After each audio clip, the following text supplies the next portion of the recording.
All right, you feather merchants. This video is going to be about stabbing assault that my partner and I responded to, and when I was on the security squad. And I'm going to show you a really quick video of this stabbing. Anyway, it was on a Sunday morning, and it was just two of us working that Sunday, myself and Officer Sal Trujillo, who I cannot say enough good things about. This guy was, he was an excellent partner, and anyway, I got some really good stories about working with him.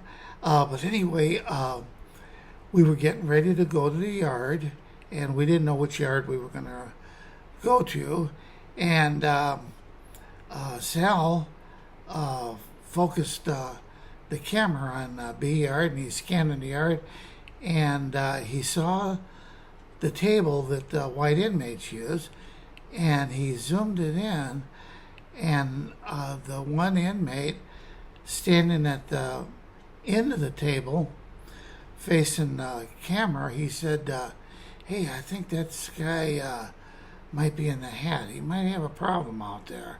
So he focused the camera on him, and before we could leave to go out on the yard, we saw two guys walking quickly on either side of the table, and they walked past where the inmate was at the end of the table, and as soon as they passed him, they turned around quickly and ran towards him, and one started stabbing him in his lower torso, while the other one went for the neck. I mean, it was this stabbing. Sometimes inmates they stab each other just to get their attention, but this is a real serious attempted murder. Anyway, I'm going to show you this film clip, and then I'll explain more. All right. Another gang member attacked an inmate on the general population yard. It's probably the worst stabbing I've ever seen on the yard. He did live through it, but we are now taking them to trial for attempted murder. When we got to the yard, right away I took photos of the victim's wounds as we're waiting for the ambulance to come, and these were some of the worst wounds that I ever photographed, where the victim was still breathing oxygen. The only thing that saved this guy's life is he was a little overweight, and he had some a little excess fat around his abdominal area, and you see a blurred photo of one of the wounds, but when I looked at that, I could look inside his body, and in his back, the wound was even worse. It was like, I mean, they filleted him open, and the weapons they used were real serious weapons. I can't remember what both of them looked like, but the one weapon was really it was big and it was deadly, and these are homemade, these are inmate manufactured weapons for any of you haters out there that say, oh, I wonder if the guards brought those in. No, the guards didn't bring them in. The inmates made them. And I remember that the one weapon that had really filleted that inmate's stomach and back open, you wouldn't, no one's keystering this weapon. This is like, even the guys with the biggest, deepest body cavities wouldn't take on that challenge. Anyway, I just want to share that with you. And another thing that just came to mind, when I was working on B yard, I had, before I worked on the security squad, I had a yard crew.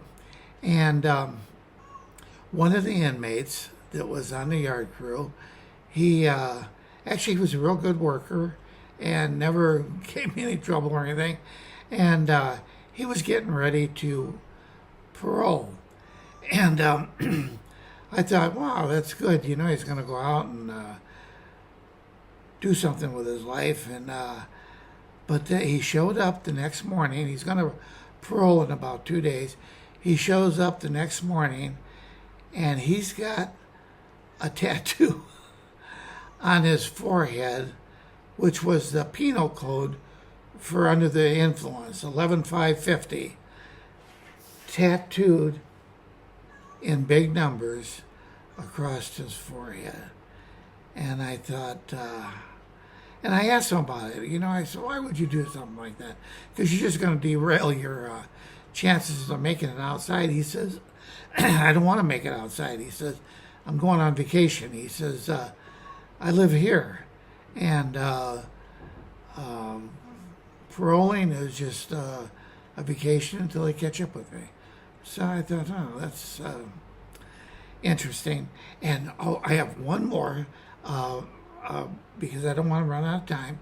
I'm on the yard crew, and there was another inmate that had worked for me, and big guy. He looked like a farm boy or something. You know, he's big, and